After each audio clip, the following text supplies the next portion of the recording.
வணக்கம் நண்பர்களே. இப்பொழுது தேர்தல் காலம் நெருங்கி கொண்டிருக்கிறது. யாருக்கு ஓட்டு போடணுங்கிற குழப்பம் நமக்கு நிறைய பேர் இருக்கு.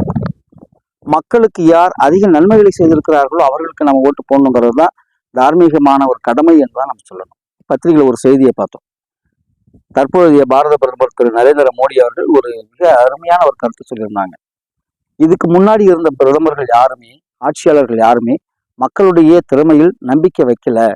ஆனால் நான் உங்கள் அனைவரையும் நம்புகிறேன் அப்படின்னு சொல்லி ஒரு அறிக்கை விட்டிருந்தார். இது எந்த அளவுக்கு உண்மையா இருக்கும்? உண்மையா தானே இருக்கணும். பாரத பிரதமர் சொல்லுகிற கருத்துக்கள் கண்டிப்பாக உண்மையாகத்தான் இருக்க வேண்டும். நம்ம ஒரு சின்ன கணக்கு பார்ப்போம். ஒரு பொதுத்துறை நிறுவனம் அப்படிங்கும்போது அந்த பொதுத்துறை நிறுவனத்தை நிர்வகிக்கிறது யாரு? பொதுமக்களிருந்து தேர்ந்தெடுக்கப்படுகிற அதிகாரிகள்.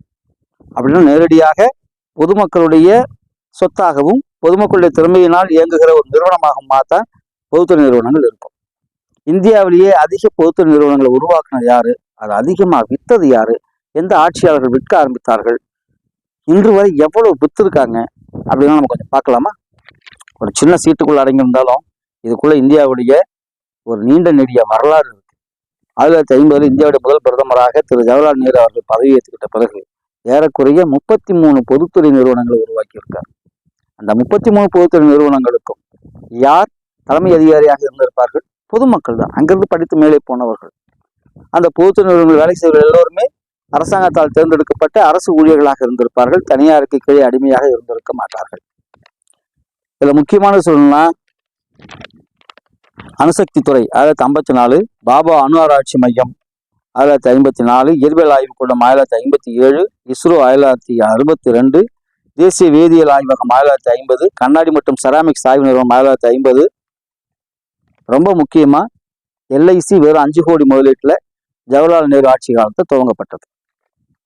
அதுக்கடுத்து லால் பகதூர் சாஸ்திரி 2வது பிரதமராக பதவியேற்கிறார். அப்போ ஒரு ஏறக்குறைய 5 நிறுவனங்களை அவர் உருவாக்குகிறார். தேசிய பால்வள ஆராய்ச்சி நிறுவனம் அவரால் உருவாக்கப்பட்டதுதான். அதற்கு பிறகு இந்திரா காந்தி அவர்கள் 66 நிறுவனங்களை உருவாக்கி இருக்கிறார்.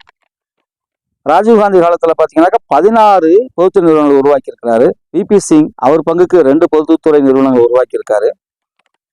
PV நரசிம்மராவ் 14 பொதுத்துறை நிறுவனங்களை உருவாக்கி இருக்கிறாரு. இது வரைக்கும் யாருமே எதையுமே விற்கல. IK குஜ்ரால் 3 பொதுத்துறை நிறுவனங்களை உருவாக்கி இருக்காரு. அவரும் எதையும் விற்கல. அடல் பிகாரி வாஜ்பாய், இங்கதான் பாஜகவுடைய மிக முக்கியமான ஆட்சி காலம் துவங்குகிறது. அடல் பிகாரி வாஜ்பாய் முதலாக பொதுத்துறை நிறுவனங்களை விற்க ஆரம்பிக்கிறார். அடல் பிகாரி வாஜ்பாயுடைய ஆட்சி காலத்தில் உருவாக்கப்பட்ட பொதுத்துறை நிறுவனங்கள் 17, விற்கப்பட்டது 7. அவர் தான் முதலாக ஆரம்பிச்சு வைக்கிறாரு. அடுத்தது மன்மோகன் சிங் வருகிறார். மன்மோகன் சிங் ஆட்சி காலத்தில் 23 பொதுத்துறை நிறுவனங்கள் உருவாக்கப்பட்டன. வெறும் 3 நிறுவனங்கள் விற்கப்பட்டன.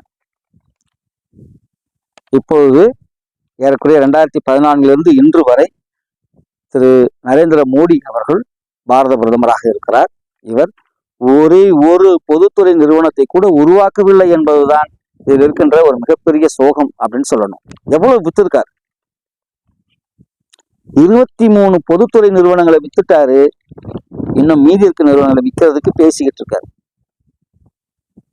இந்த பொதுத்துறை நிறுவனங்களை அரசுடைமையாக்குவதன் மூலமாக நேரடியாக அது மக்களுடைய கைக்கு வருகிறது என்பதை நாம் மறந்துவிடக்கூடாது.